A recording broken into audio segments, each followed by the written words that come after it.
Social egg ಫ್ರೀಸಿಂಗ್ನ side effects ಏನು? Major side effects ಅಂತ ಈ ಪ್ರೊಸೆಸ್ಸಲ್ಲಿ ಏನೂ ಇರೋದಿಲ್ಲ. ಮೈನರ್ ಎಫೆಕ್ಟ್ಸ್ ಲೈಕ್ ಇಂಜೆಕ್ಷನ್ ಕೊಟ್ಟಾಗ ಇಂಜೆಕ್ಷನ್ ಪ್ಲೇಸಲ್ಲಿ ಸ್ವಲ್ಪ ಪೇನು ಅದು ಕೊಟ್ಟಾಗ ಮಾತ್ರ ಇರುತ್ತೆ.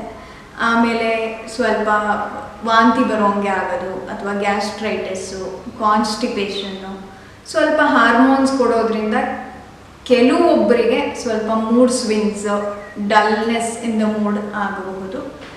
ಅಥವಾ ಇಲ್ಲಿ ಸೀರಿಯಸ್ ಕಾಂಪ್ಲಿಕೇಶನ್ ಅಂದರೆ ಇರೋದು ಒಂದೇ ಒಂದು, PCOD ಇರೋವರಿಗೆ ಸ್ಟಿಮ್ಯುಲೇಟ್ ಮಾಡಿದಾಗ ಕೆಲವೊಮ್ಮೆ ಅಬೌಟ್ 1 to 5% ಕೇಸಸಲ್ಲಿ ಒವೇರಿಯನ್ ಹೈಪರ್ ಸ್ಟಿಮ್ಯುಲೇಷನ್ ಸಿಂಡ್ರೋಮ್ ಅಂತ ಆಗುತ್ತೆ.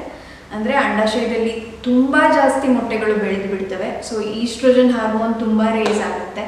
ಆವಾಗ ಹೊಟ್ಟೆಯಲ್ಲಿ ಸ್ವಲ್ಪ ನೀರು ತುಂಬಿಕೊಳ್ಳುತ್ತೆ, ನೋವಾಗತ್ತೆ, ವಾಂತಿ ಆಗುತ್ತೆ. ಇವ್ರನ್ನ ಒಂದು ಸ್ವಲ್ಪ ಕ್ಲೋಸಾಗೆ ಮಾನಿಟರ್ ಮಾಡಬೇಕಾಗತ್ತೆ. ಸೊ ಆದಷ್ಟು PCOD ಇರೋರಿಗೆ ನಾವು ಡೋಸೇಜ್ ಕಡಿಮೆ ಕೊಡ್ತೀವಿ, ಕ್ಲೋಸಾಗಿ ಮಾನಿಟರ್ ಮಾಡ್ತೀವಿ, OHSS ಆಗದಲ್ಲೇ ಇರೋ ಹಾಗೆ ನೋಡ್ಕೋತೀವಿ. ಅದೇ ಮೊಟ್ಟೆ ತೆಗಿಯೋ ದಿನ ಪ್ರೊಸೀಜರ್, ಸೊ ನಾವು ನೀಡಲನ್ನು ವೆಜೈನಾದಿಂದ ಅಂಡಾಶಯಕ್ಕೆ ಹಾಕ್ತಾ ಇದ್ದೀವಿ ಕೆಳಗಿಂದ. ಆವಾಗ ಹಾಕಬೇಕಾದ್ರೆ about 1% or less than that ಕೆಲವೊಂದು ಅಲ್ಲಿ ಬ್ಲೀಡಿಂಗ್ ಆಗಬಹುದು, ಅಥವಾ ಮೇಜರ್ ವೆಸಲ್ಗೆ ಪ್ರಿಕ್ ಆದರೆ ಹೊಟ್ಟೆ ಒಳಗೆ ಬ್ಲೀಡಿಂಗ್ ಆಗ್ಬೋದು, ಯೂರಿನ್ ಬ್ಲ್ಯಾಡರ್ಗೆ ಪ್ರಿಕ್ ಆದರೆ ಯೂರಿನಲ್ಲಿ ಸ್ವಲ್ಪ ತೊಂದರೆ ಆಗ್ಬೋದು, ಫುಡ್ ಪೈಪ್ಸ್ಗೆ ಪ್ರಿಕ್ ಆದರೆ ಇನ್ಫೆಕ್ಷನ್ ಆಗಬಹುದು.